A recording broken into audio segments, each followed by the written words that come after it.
Bago nga pala i-powder coat yung mugs ko, meron naging problema. Meron kasing bengkong, kaya yan, dadaling ko muna kay Mang Rene para mapaluan. Salamat nga pala dito sa kumpare ko si JK09. Anytime, anywhere, sinasamahan ako eh. Laking tulong din talaga kasi wala ko service. At eto, nandito na kami kila Mang Rene. Bali kung kilala nyo si Mang Rene, magtataka kayo kung bakit hindi na siya ang nagawa. Mga anak na niya ang gumagawa ngayon. Year 2012 pala, customer na kami dito. Rio days pa lang, dito na kami nagpapagawa eh. Katagal nyo nang ginagawa yan, wala naman nang babalik na ano eh. Wala naman. Yung doon pa rin. Oo. Sa ibang ano na. Magkaroon man siya ng gewang ulit, ay bengkong ulit, sa ibang parte, no? Sir, marami kasi nagtatanong, kapag ka iniinitan daw yung mags, pangit daw, masisira daw. Totoo ba yun? Hindi naman. Ganun pa rin. Kasi lumalambot daw yung bakal eh. Hindi naman. Hindi naman babakain ng tubig. Wag babasay ng tubig. So yan, safe naman pala kahit initan ng acetylene. Kasi ang purpose nun, para mapaluan niya mamaya. Hindi magkakra. Mabasag. Yun.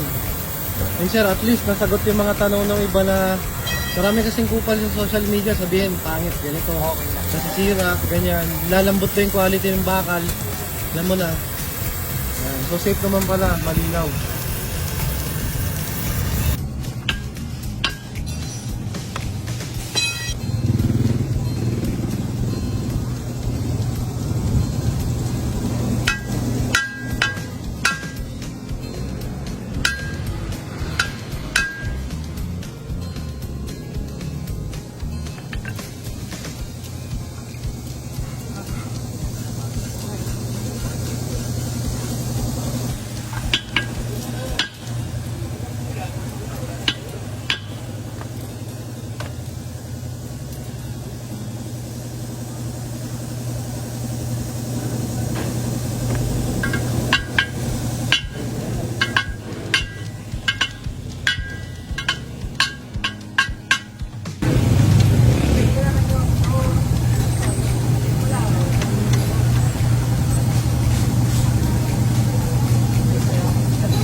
Wala na.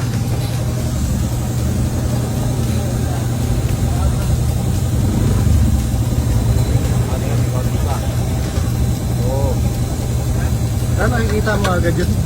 Kasi maalon. Sira lang ang pintura guys ha. Gana pre? Sira lang ang pintura.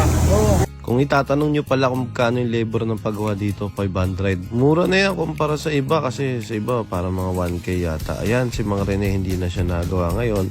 Relax na lang siya kasi retiro na siya sa paggawa. Kaya yung mga anak na niya ang gumagawa ngayon. Kung tatanong nyo kung saan to, sa 10th Avenue lang to sa may Caloocan. Follow na rin pala para sa 40K followers. Salamat!